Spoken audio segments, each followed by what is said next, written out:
ओम शम शैलपुत्री देवयानी नमः। नवरात्रि के प्रथम दिन मां शैलपुत्री की पूजा की जाती है। यदि भावपूर्ण और सही विधि से पूजा की जाए तो मूलाधार चक्र जागृत किया जा सकता है। मां शैलपुत्री कौन थी? मां शैलपुत्री देवी सती का रूप थी। देवी सती प्रजापति दक्ष की पुत्री थी और उनका विवाह महादेव के साथ हुआ।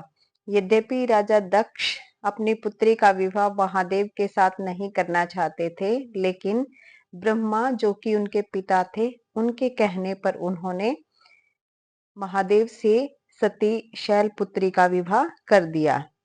क्योंकि राजा दक्ष को महादेव की जीवन शैली पसंद नहीं थी, तो उन्होंने विवाह के उपरांत एक यज्ञ का आयोजन भी किया। एक बहुत बड़े यज्ञ का आयोजन प्रजापति दक्ष ने किया और शिव को आमंत्रित नहीं किया। पार्वती को बहुत इच्छा थी कि उसके पिता यज्ञ कर रहे हैं, तो उस यज्ञ में शामिल होने की पार्वती ने इच्छा जाहिर की और अपने पति महादेव के सामने अपनी इच्छा रखी। महादेव ने कहा कि बिना निमंत्रण के नहीं जाना चाहिए। एक विवाहिता को अपने मायके भी निमंत्रण आने पर ही जाना चाहिए। परंतु सती नहीं माने और वो बहुत ज्यादा व्याकुल हो गई अपने माता पिता से मिलने को। ऐसा देखकर भगवान शिव ने उन्हें जाने की अनुमति दे दी। अब जैसे ही शैलपुत्री अपने पिता के घर पहुंची तो वहां किसी ने उनका बहुत सत्कार या स्वागत नहीं किया। सिर्फ एक उनकी माँ ही थी जिन्होंने उन्हें प्यार और सम्मान दिया। थोड़ा यह सब देखकर शैलपुत्री व्यथित भी हुई, लेकिन वो यज्ञ में बैठ गई। जैसे ही उन्होंने देखा कि उनके पिता ने यज्ञ धारण की शुरू कर दिया है और शिव का भाग भी नहीं निकाला, ऐसा देखकर वो बहुत व्याकुल हो गई और क्रोधित हो गई। तो उन्होंने अपने पिता से इसका कारण पूछा। उनके पिता दक्ष ने कहा कि शिव बाघंबर धारण करते हैं, मुंडमाला धारण करते हैं, तो देवताओं के साथ बैठने योग्य नहीं है, इसीलिए मैंने उनको न तो बुलाया और न ही उनका भाग निकाला। यह सुनकर पार्वती सती को बहुत क्रोध आ गया और उन्होंने बहुत क्रोधित होकर स्वयं को उसी यज्ञ अग्नि में झोंक दिया। और वो जब सती का शव जो है वो अग्नि में प्रवाहित हो गया, तो यह सब जब शिव के पास समाचार पहुंचा तो इसे सुनकर शिव बहुत ज्यादा क्रोधित और दुखी हो गए और उन्होंने अपने गणों को भेजकर विध्वंस कर दिया उस यज्ञ का जो प्रजापति दक्ष ने किया था। शिव जो है वो अपनी पत्नी सती के शरीर को लेकर तांडव करने लगे और इस तांडव को देखकर पूरी प्रकृति हिल गई। देवता गण को भी इसको लेकर बहुत चिंता सताने लगी। संपूर्ण ब्रह्मांड भयभीत हो गया।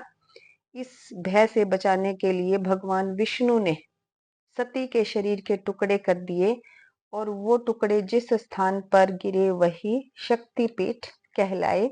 आज उन्हीं शक्तिपीठों की पूजा की जाती है। उनका अगला जो जन्म था वो हेमवती पार्वती के रूप में उन्होंने लिया और वो शैलपुत्री भी कहलाई। तो उन नवरात्र का जो व्रत है उसके लिए विधि विधान कैसे किए जाएं।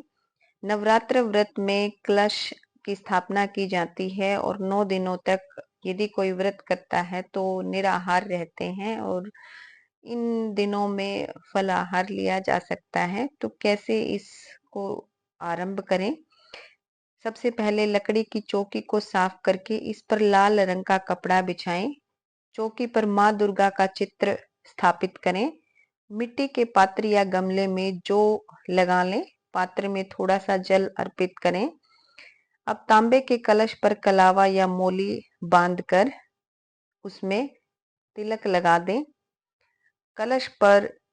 कलश में गंगा जल भर लें और कलश पर 5 आम के पत्ते किनारों पर रख दें। इस कलश को ढक दें। लाल रंग का कपड़ा शुभ संकेत माना जाता है या माँ की चुनरी भी आप कलश या उस पर बांध सकते हैं। अब एक नारियल को माता की चुनरी या साफ लाल रंग के कपड़े से बांध दें। कलश पर भी लाल कलावा बांध सकते हैं, जो में पानी देते रहें और कलश में गंगा जल भर दें। फिर आप कामना करें, जो भी आप, यदि आप किसी कामना पूर्ति के लिए इस विशेष व्रत का लाभ लेना चाहते हैं तो अपनी कामना का संकल्प करें। संभव हो तो माँ के सामने 9 दिनों तक अखंड ज्योति प्रज्वलित करें और इसके पश्चात हवन कुंड में थोड़ा सा एक कंडे का टुकड़ा डाल दें। कपूर, 2 लौंग, सुपारी कंडे में अर्पित करें। रोली चावल से तिलक करें। पूजा में मिठाई, पंचभोग प्रसाद, फल, चावल इत्यादि अर्पित करें। कुछ लोग दुर्गा सप्तशती का पाठ भी करते हैं। दुर्गा सप्तशती का पाठ बहुत ही अच्छा होता है, यदि आप भी कर सकते हैं तो जरूर करें। जो माँ का आशीर्वाद है वो सदैव आप पर बना रहे, इसके लिए संकल्प के साथ साथ माँ शैलपुत्री नाम का जो मंत्र है उसकी माला जाप करें। 108 मंत्रों वाली माला होनी चाहिए तो ज्यादा उत्तम रहेगा।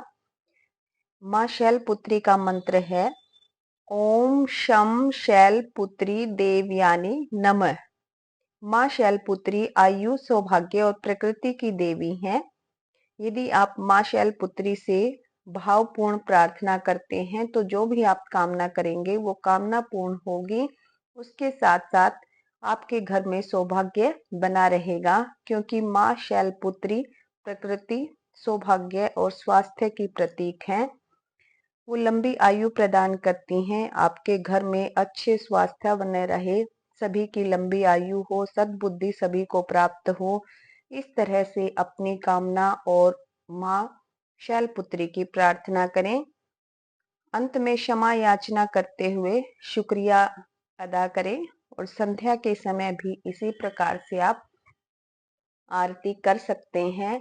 माँ आप सबकी इच्छाओं की पूर्ति करे, आपको हमेशा सुख, शांति और धन धान्य से परिपूर्ण रखे। माँ की कृपा प्राप्त करने के लिए आगे भी प्रतिदिन माँ के रूपों की कथा सुनते रहें, बने रहें। जय देवी माँ।